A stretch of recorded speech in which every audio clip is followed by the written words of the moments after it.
The National Assembly has uncovered a lethal clause in a loan agreement to concede part of Nigeria's sovereignty to China. The purpose of the Chinese loan is to provide rail infrastructure and recovered over a period. There has been serious misrepresentations over the actual matter. The Honorable Minister for Transport, Rotimi Amechi, clears the air. This will be our focus on this episode of The Patriot on television, Nigerian. Welcome to The Patriot. And today, our guest in the studio to analyze this very important topic is a man of unusual intellect. I will introduce just right after this break. I am Peggy Shandi. To Nigeria, my country. So goes the opening lines of the 6-line national pledge of Nigeria. Today, not a few, whether young or old, merely recite the national pledge as a matter of routine or tradition, with their hearts being poles apart from the very spirit, creed, and essence of the pledge. Many simply do not understand its purport or feel the import of it, while many others choose to observe the pledge in breach only. Today we have decided to walk on the footpath of the very words of the national pledge, keeping its vision and essence in our hearts, in our souls, and in our minds. I pledge Nigeria, my country, to be faithful, loyal, and honest, to serve Nigeria with all my strength, to defend her unity, and uphold her honor and glory. So help me God. Nigeria, no doubt, will truly be the giant of Africa, developed and well rated in all indices, if her national pledge is treated with sacred obedience. It's on us, it's our duty and responsibility to make this country a better place. Let's live the pledge.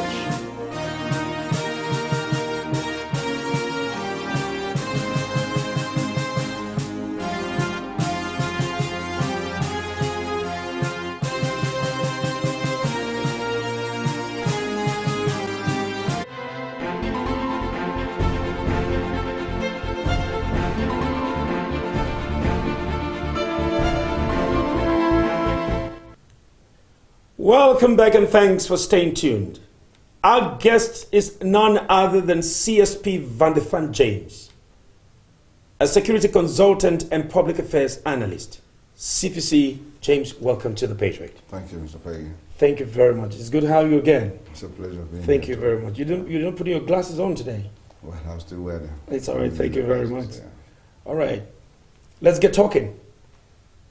Nigeria deferred to China in agreeing to remove immunity on the grounds of sovereignty in case of a default, so as to secure the needed funds. Does the act negate patriotism in any way, please? Well, it depends on the way it was consummated. But I think for me it doesn't negate patriotism. It doesn't negate nationalism as well. In each loan you are taking, there must be some element of agreement that you enter into. And it depends on the enforcement clauses that were there. And that is when you can be talking of negation of patriotism. Secondly, China knows very well that African countries are poor in record keeping. And when it comes to the issue of monetary advancement to most African nations, China always gives you this kind of conditions, that they must take over most of your assets if you fail to pay their loan. Now, what are the assets that are they looking at? That's the question. And then when you look at the case in Nigeria, the loans that have been taken now are not loans that we just started. Most of them started under Goodluck Jonathan's administration, and they continued into the present administration. But the whole concept of taking over assets, it has not really worked out in any country except in Sri Lanka, where China has been able to take over their seaport and their airports. In Zambia, they are clamoring that they want to take over the international airport of Zambia. and then Kenya, they want to take over the Mombasa seaport also. Now, but this has not succeeded yet. Where you are saying that a country shouldn't use its own sovereignty in trying to challenge you're taking over most of these assets, then you are not just being sincere to even that nation itself. So for me, those obligations may not fall through, because you have our extant laws, you have international laws that covers most of these things where litigation comes. Even if you say you cannot go through arbitration until you explore most of the avenues that are contained in the loan. When the chips are down, we have a lot of legal luminaries who may want to challenge most of these aspects of the clauses in court. So patriotism, yes, is not there for now. It shouldn't be a thing that we should start questioning now. The thing where patriotism will be questioned is, are these loans going to be workable given the kind of projects that they are tied to? Now, you come back to the totality of the loans. Nigeria has about $20 billion foreign loan that we have collected so far. And then out of this, the Chinese component is just about $5 billion, which is 8.2% of the total foreign debt Nigeria is owing foreign countries. Now, when you look at the project that was supposed to be executed, you are looking at the rail infrastructure, you look at the Makodi, Abuja, Lafia, Makodi Road, it's ongoing now. You look at the Abuja-Kaduna rail line, you look at also the Lagos-Ibadan end of the rail line, and then Ibadan to Kano or wherever the rail line. Now, when you look at these projects, most of them are still ongoing. But the thing is, the Chinese government that advanced this loan through the China Exim Bank knows that if you leave it in the hands of Nigerians or most African countries, these loans will be looted again.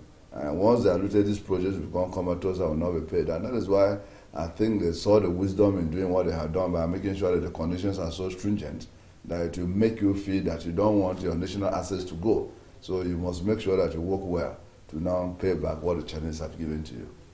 Thank you very much, CSP, for that very elaborate introduction. Thank you. My first question, it looks like we just pack up and leave, because you have spoken quite a lot. But you mentioned here the assets, making the scriptures of the agreement very stringent in such a way that the federal government of Nigeria will have to be on its toes to make sure they pay and give it apt attention. Yeah. All right, but we want to know if they have done that to Zambia and done that to Kenya and other African states, then the assets that they will actually write in the agreements to take over, those in Nigeria, it includes, according to what they include what and what and what.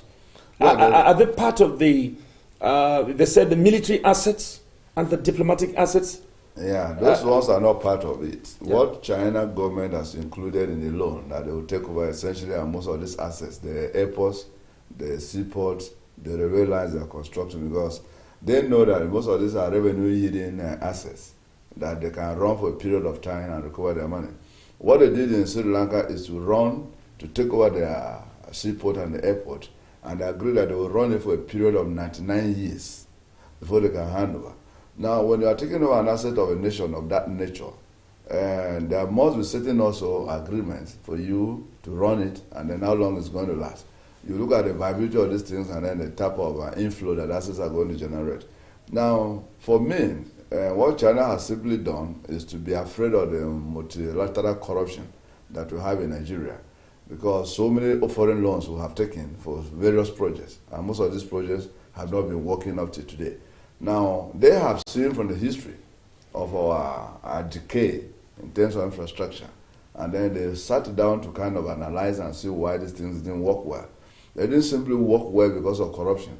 And for them not to be part of the trap that is here, they decided to include most of these things. But our people who really went to negotiate these loans, you have a lot of intellects who are in debt management office, you have people in the Ministry of Finance, who obviously are part of those who negotiated these loans, and then you have also Accountant General. They may not just append their signatures to these things, except in court if certain negotiations behind the door happen with them. So, and they also know that when these things will come into the public forum as they are today, the people will call for their heads. So everybody who has been part of this, at the end of the day, will be questioned to find out why you may even want to now tie the nation's sovereignty to a loan agreement with a nation, because most of our assets today are public funded assets with our public money, our public taxes that we paid. So you cannot just go as an individual, as a ministry, to now say you are tying down the assets of a nation to a loan that you are going to negotiate. The National Assembly has a very predominant role here to play, because most of these foreign loans are approved by the National Assembly. And it is incumbent on those who are processing them to know that one day the National Assembly will call to order. Let me see how much of this loan that we have secured and what we've done with it. And I think that is part of the reason why these things are coming to the public. All right, okay, all right. Thank you very much, CSP, once again. All right, so please, can you tell us what is sovereignty?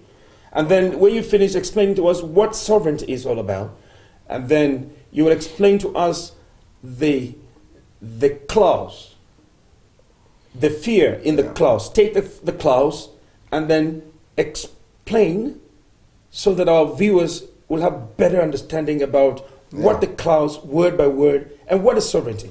Sovereignty, by simple definition, is the state of a nation that belongs to a group of people who owes whatever is collectively is inside that nation. It's a sovereign asset, and it's a sovereignty of a nation. Now, when people come together to agree that we are Nigerians, and we have our national flag, we have our national anthem, we have our national currencies. Now, all these things are the things that have shown that we are sovereign. We have our own economic blueprint that we are following. We have our languages and culture. We have a government that we look onto that can provide most of these things without necessarily looking out to other governments to do this. So we are a sovereign nation. We are independent from any other operation of whatever this guys. But what we are seeing today is that China is bringing what I can call an economic monopoly of colonization of black nations today, because they have seen our emptiness in terms of planning. They've seen that corruption has taken over most of African nations. And that is why they come in to say, okay, we give you a loan. And most of this loan, if you look at them critically, they come with a lot of conditions, not just issues of taking over the assets, but 90% of whatever funds that's given to you is going back to China, because the labor force are provided by Chinese firms. The equipment we are going to buy as part of this loan. The feeding they are going to be eating is part of the loan. Accommodation is part of it. Their holidays is part of it.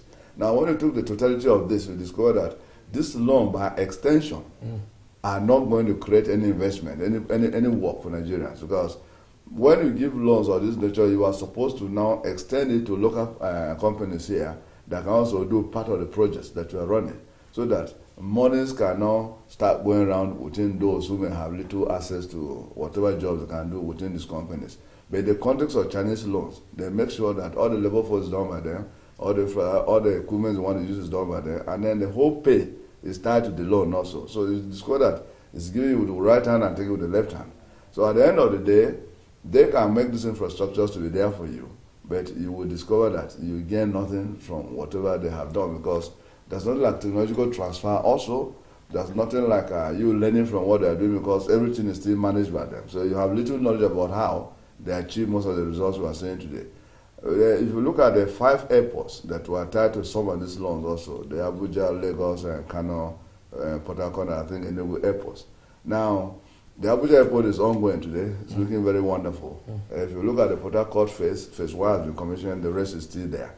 Now, the condition would have been, if we have given this commitment to you, the Chinese firms, and these loans are now coming in, and you cannot finish these projects on time, then what happens when you default in delivering the projects on the set target? If you look at the hydropower station in Niger State, where it was supposed to be commissioned last year, it has been shifted to next year now. Now, you should be looking at, when these things have happened, who is going to bear the cost that is now going to accrue because of the adjustments in the completion project time? Is it the same Nigeria or the same you, the Chinese government, or the Chinese firms that advance the loans? So most of these clauses are the things that actually the Spanish National to also sit down and take a look at them and see that it is renegotiated in such a way that will also benefit. All right, thank you very much, CSP. But I want to know that an agreement, what is the meaning of agreement? Agreement is supposed to be an engagement between two parties, right? Yeah, agreement is supposed to be It could be oral or written. Or written, Yes. depending on what is supposed to be agreed upon. Yeah. I thought that agreeing on something also has a lot to do with counterpart in nature. Yeah. So were there no counterpart interaction or engagement while the agreement was in place? Well, obviously there must be interaction between Nigerian government officials and the Chinese government and then the institutions that are going to advance the loans. Yeah. Now, most of these loans are not really given by Chinese government. It's the Chinese Nigerian bank that is giving these loans on behalf of the Chinese government, who warehouses all the Chinese loans that are given to any other nation. Now, when you look at the agreement itself, as you have rightly said, it's an understanding between A and B as parties to be abided by a particular condition that is supposed to now allow certain objectives to be achieved. When you have that and then you agree to put it down in writing and you sign, it has become a workable document and agreement that you can now execute.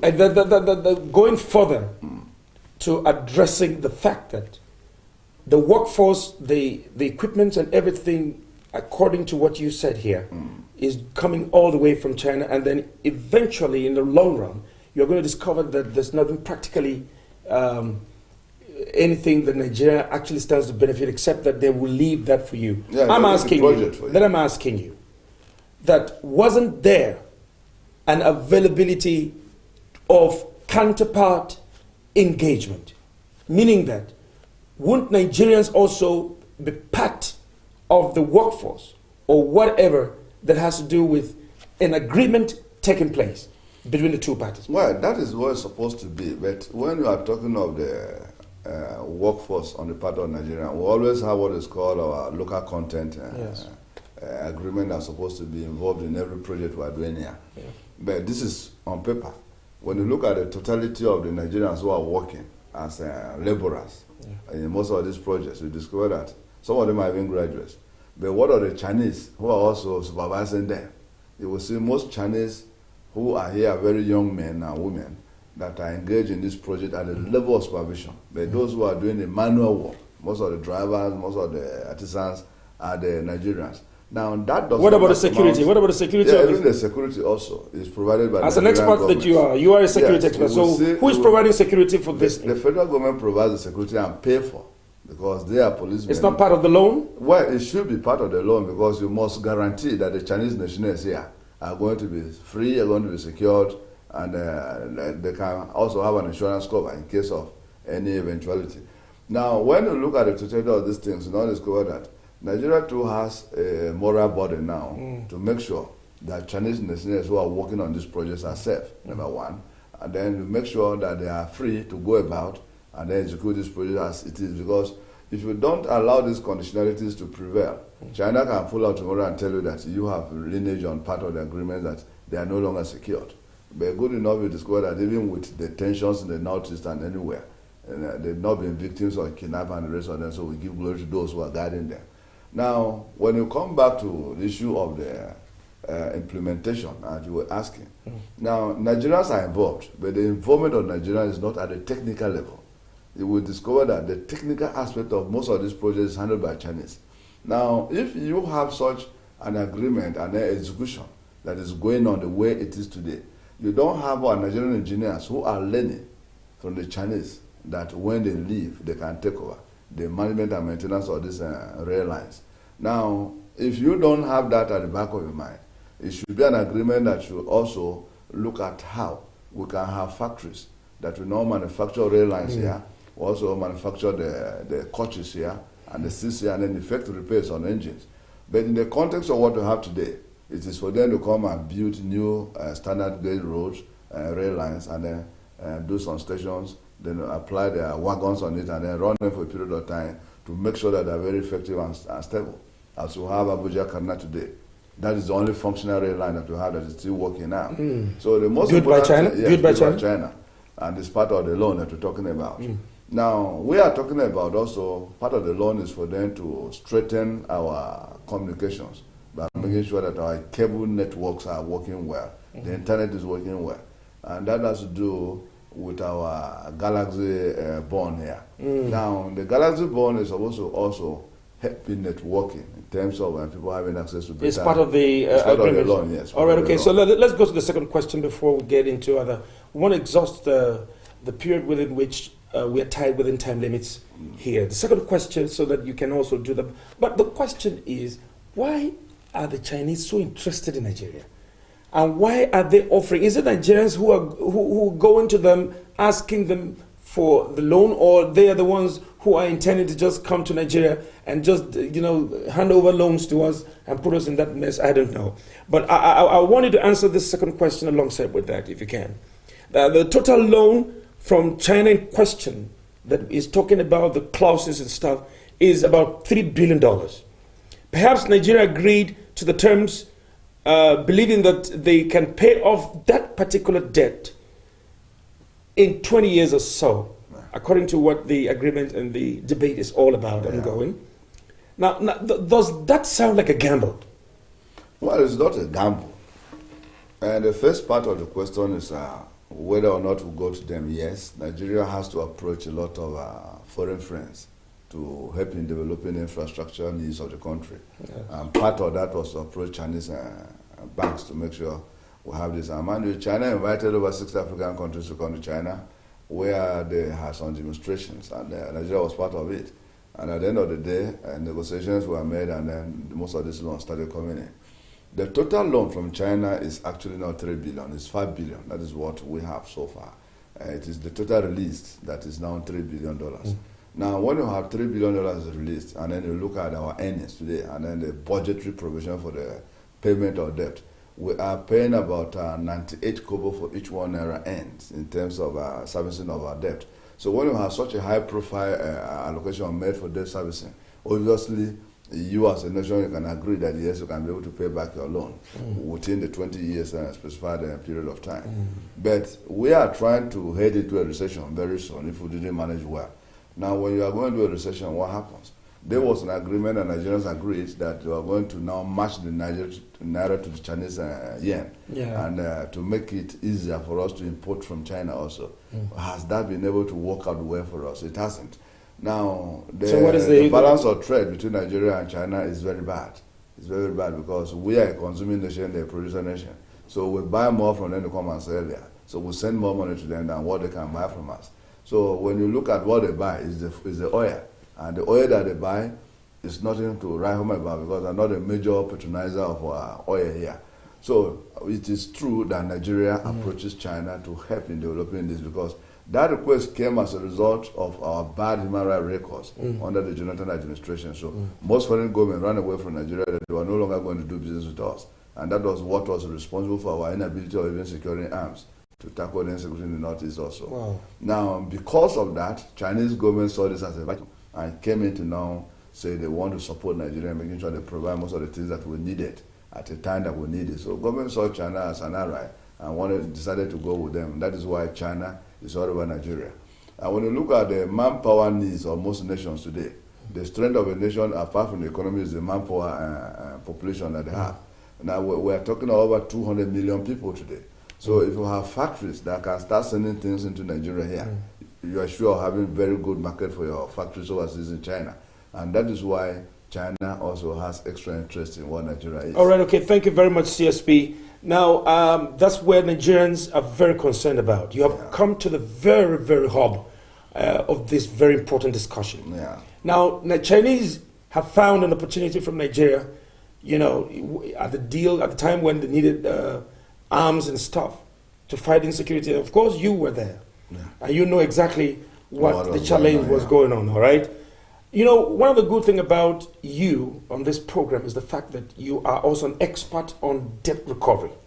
All right, we're going to deal with all those issues. But please tell us now, if Chinese government are intending to help Nigeria, as the case is, why don't they bring in those factories and establish them in this country?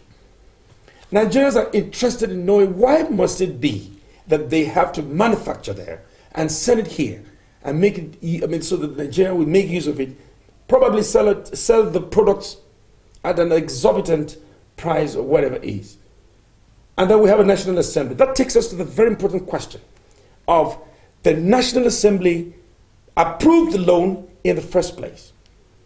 It's on record that they approved the loan in the first place. And now that same National Assembly is raising alarm. Does that indict them or not? Do you understand what I'm saying now? I do. Is it indicting them of doing a thorough job, or are they just claiming an oversight function as they are? What exactly is going on? They agreed and they are aware. Now the loan came, and now they say there's a clause. Why now? Didn't they read it before they were able to pass it? No.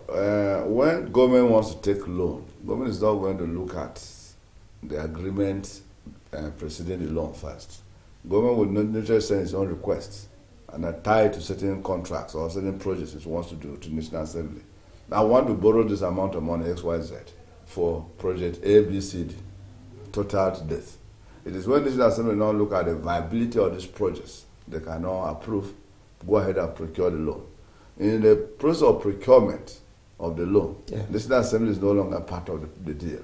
It is the Minister of Finance, Accountant General's Office, and then maybe the Debt Management Office. It is on the strength of this that this Assembly now is saying, okay, we once approved loan for Nigeria to borrow. We are aware that these monies have been borrowed for projects A, B, C, D. Now it is better for us also to check and see whether these loans are judicially applicable to the projects intended for. So they are doing the right thing. If we are talking about patriotism, I think the National Assembly is very patriotic in this context, because they raise questions to find out whether these monies have been procured, how has it been procured, and then the conditionalities attached to the procurement of the funds. Now, yes, Chinese loans are very cheap, 2.5% to 3%. It's very cheap globally. Now, Nigeria saw that also as a window to make sure that they borrow as much as they can to develop infrastructure. So as against other countries, how many percent? 2.5% of Chinese loan is very good. That's the interest on the loan. The interest as well. In other countries, what percentage? You get as much as 5%, 4%. So this is better for Nigeria to borrow. So National Assembly. So yes, so National Assembly agreed that yes, go and borrow and develop the infrastructure. Now they are doing their own work. Let us find out whether this money came in and is actually being used for what it's supposed to be used for. And that is why they are doing the oversight function. Now, the thing you can be asking now is, what role can the Committee on Foreign Debt now be doing? And then what role can the committees that are supposed to look at the foreign conventions be doing? So that is where they can now come together to say, okay, we must have a review of these loans. And once they question it, they are not saying you cannot take the loans, but they are saying the conditions attached to it are offensive against the nation.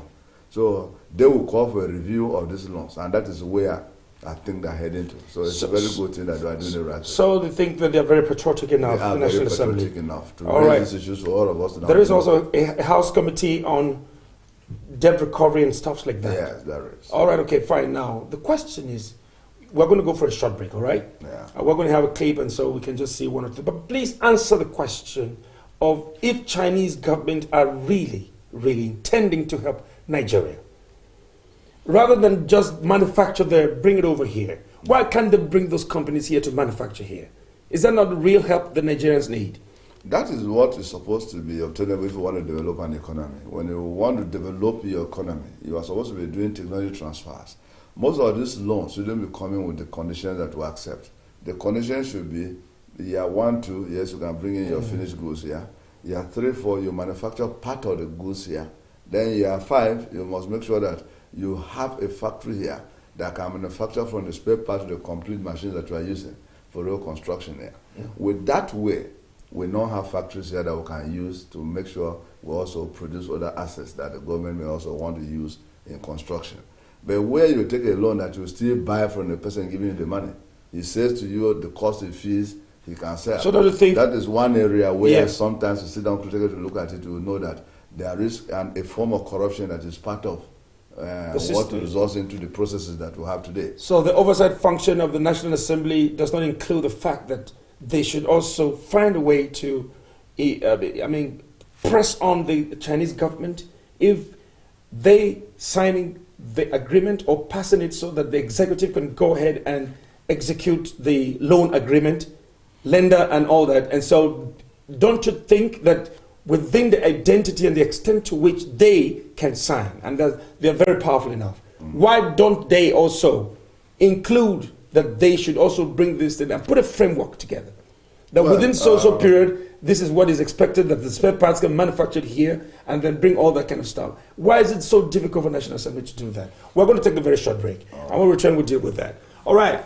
We will take a very short break, and when we return, CSP Van James is going to blow hard on this matter. Please don't go away.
Welcome back and thanks for staying tuned. This is the Patriot on television, Nigerian. CSP James, please. Well, yeah, you asked why was it not possible for National Assembly to incorporate that aspect of bringing in the factories here so that most of these things are manufactured in Nigeria. Well, I think nobody might have not raised this, nobody has raised this to National Assembly that once they are making a request for any loan today or approval for any loan, that should be part of the conditions that should be attached to it. Because if you are not doing this, this is how we will continue manufacturing, buying from the same people who are giving you the loans. And at the end of the day, it is why you have a lot of capital flight. Because when you have equipment that are brought into your country that is worth about $3 billion, and then you have to pay salaries and wages of those who are coming in, plus cost of the equipment to the tune of $2.8 billion. These monies are going back to China. But if that is not made as a law, that China should manufacture here after year 3, I think it's going to help us a long way to also start manufacturing industries, and then we can go into technology transfer. Now, be that as it is, you will now see that I think any subsequent loan request now, the National Assembly must insist that these things are part of what they should be negotiating. And they should also be part of those who are going to negotiate for the loan, so that at the end of the day, we will now know that we're having a balanced team that is going to look holistically at what they are doing. So I think it's going Thank you very much, CSP. Let's respond to some of the comments here. Dan Morgan, Ihomon, is on this program also watching. He has also dropped a comment here. He said, Nigeria have the capacity to pay its debt. Yeah. Why are we dwelling on if we don't pay? Is there any harm in borrowing to invest in critical infrastructure? No, Can you please address that? Not at all. I have said that here, that looking at the provision for debt servicing, our budgetary provisions, we are capable to pay the debt. Yes. So it shouldn't be a question of fear. And also said that Nigeria borrowed to develop this infrastructure, and Chinese knows that if they don't tie us to this kind of conditionalities, corruption may erode the whole project, and payment may not be guaranteed. And that is why they have put in place most of these things. So it shouldn't be people crying about why these conditions. It should be praising that, yes, these monies are usually used because the projects are ongoing. If you are driving from here to Makodi, you will see that the roads are still under construction, even though the rainy season is there. If you go to Lagos Ibadan rail line, you see that it's still working. At least they started escalator services there. If you go within Lagos, Abeokuta, and most of these other adjoining states, you will still see the rail lines are working. Yes, so thank you very much. Just before you go forward, Dan Morgan Ihomon is still very active here. He is tweeting very fast here. He said China is doing us well. look at the quality of work done on the Abuja-Akwanga-Makudi road dualization. Yeah. Won't this project save lives? Will number of accidents on this road will also be drastically reduced? Yes, it's very correct, because if you look at Abuja-Akwanga-Makodi road construction, yes, honestly, the speed at which that road has been constructed is very fast. If they sustain that momentum, by next year that road will be completed, and it's going to be a beauty. It's going to solve a lot of accidents that you have around, and delays and everything within the middle belt here. That's right. It's a major project. So are you saying that China is also patriotic? They have done well, because if you look at the speed or the way the projects are they patriotic in this matter? They are, because if you look at the speed the projects are going on, they really want to deliver the projects and on time. So for me, I think they're patriotic. Thank you very much, CSP Dan Morgan Ihomon. Wherever you're watching us from, we are live in the studios of Television Nigerian. And thank you very much for your contribution over there. All right. We just went on a short break and we returned, and you are still dwelling on this matter. We just have very few minutes to go. But please, CSP, the Minister of Transport in an interview expressed the concern that China might back out of this agreement given the skepticism from the National Assembly and Nigeria. And Nigeria will go ahead to lose the needed funds. Where should the concern be right now? In losing Chinese relations or in losing our sovereignty? No, that is Chinese idea that is meddling with here. There's no way China will want to back out, because they've advanced a lot of money. If they back out, it means they have also violated the clauses in the agreement. It's no longer the Nigerian issue. So China will not just say because you have questioned this. They will also come and explain why they included this kind of clauses. If you look at all the agreement China advanced to all the African countries, it's the same clauses. But the reason is just to make sure that these funds are judiciously used for the projects intended. So we shouldn't be afraid of not paying the loan. We should be afraid that China should be able to deliver this loan, so that those who are going to take over the environment shouldn't mismanage these assets. So for me, there's nothing wrong in the clauses that are there. The ability to pay should be what we should be looking at. And our budgetary provision is equal enough for us to pay these loans. We have never had a situation where we have a default on our loans at all. So I think there's nothing wrong in this. Thank you very much, CSP. You seem to be so vast. You're very good. Thank you. I want to thank you very much once again. Thank you. And but because the question here is $5 billion. Yes. So which is, and how much naira in equivalent? Well, unless I do the calculation. That's the calculation. If you multiply $1 today is $400 to 400 naira to $1 times 5 billion is huge money. That's huge money. Yeah. And that's going to be telling us in trillions, right? Yes, it's in trillions. And that's almost the capacity of the budget of Nigeria as in 2020? Yeah, it's almost that, or more than that. How does the government of China intend to recover this money? You're an expert on recovery. Well, Can you just talk about that? The recovery is just to pay through the services. These roads are going to be laundering. If you now have a rail line that is going from Lagos to Kano, you can imagine the traffic on that road. So the money that we are going to be appropriating from there is enough to pay most of these loans that we are appropriating from there. Also from the monies that they're going to be getting from... Yes, you now set aside a percentage to be paying back the loan. That's the way that is stated in the agreement. Yes, it's there in the agreement. Because this project is supposed to be the project that can recover and pay the loans by themselves. It shouldn't be a thing that you heap the taxes on Nigerians to start paying. These are self-generating revenue projects that can pay the loans back by themselves. That is why China too was able and willing to now come in to develop the infrastructure and make sure that they run it for a while, recover their money, because it's a PPP kind of a thing, public-private partnership. So by the time it is completed, if you look at the airport today, it's beautifully looking. You can take a rail line from here straight to the international wing of the airport. And you just go in and fly. You just go in and fly. So for me, it has brought a lot of beauty to most of our assets. So if it was not left for China, the Nigerian government would not have been able to put all this infrastructure in place? I think there's something wrong with our approach to public development when it comes to... Except that another country comes over to come and take... we always want to look at the white man as having the ability to come and help us develop. So China is doing what we wanted. We wanted. Yes. Morgan Ihomon has actually thrown light that China has done so well for us. No, they have. Once again, Morgan, thank you very much for that wonderful contribution. Now, finally, CSP. Rotimi Amechi says China is about to get another 5.3 billion. Now, is this a different package altogether from the one that you spoke about? That No, 3 billion has been released. Yes. Now, the question is still on. 5.3 billion package to build Ibadan Kano rail track, the Ibadan-Kano rail line. Yeah. That's moving all the way from the down south to the up north. Yes.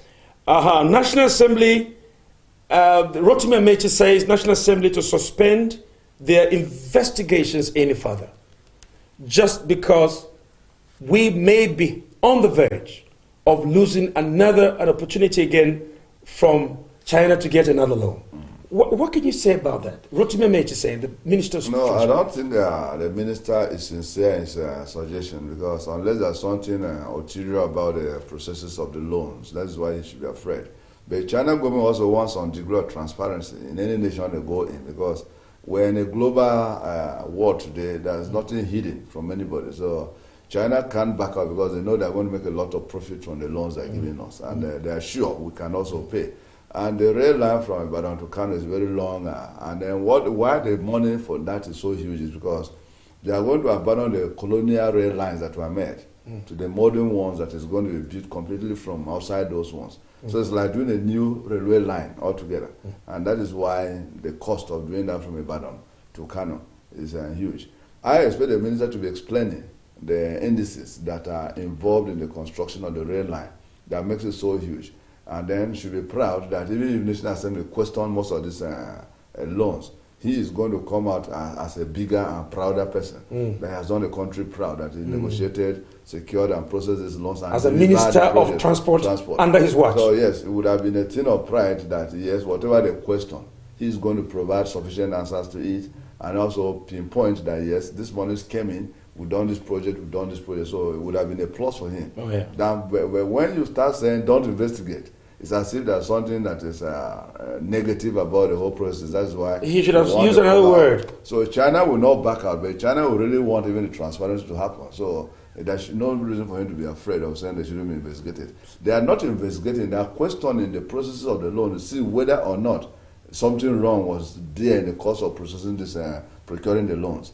So it's not as if... okay, so could it be that, the language investigate, that the National Assembly is... No, hold on. Yeah, the investigate is the term used by the Honorable Minister to the National Assembly, or the National Assembly saying it in such a way that somehow the Chinese government to also visit them and maybe pay a package for them or stuff.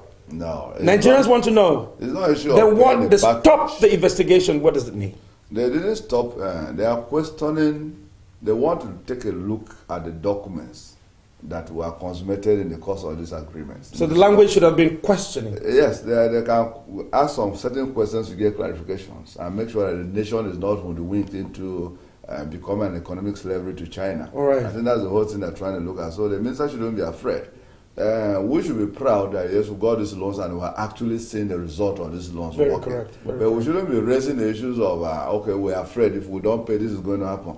If you know that this has been signed already, then why not work up to make sure that you pay also the loans? The newspapers are taking it, look at the way they tagged it, CSP. Yes. It's a lethal clause. What is the meaning of lethal clause? That's on the final note, so we can close. I agree. People can use any kind of English to qualify whatever they know can say. These ones are selling, so they use the lethal clause to make sure. So what is lethal? Lethal is always something that is deadly. Yeah. So on that note, we don't want to continue with the deadly work here, but we want to thank China for coming and then those who contributed to the program. Can we continue with this program another time and discuss more on lethal clauses? Thank you, CSP. Thank you very much. All right. Well, this is the much we have for you on this episode of The Patriot. We have been talking to CSP Vanifan James, who has thrown more understanding to this very important topic.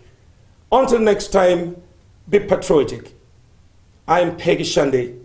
Thanks for watching.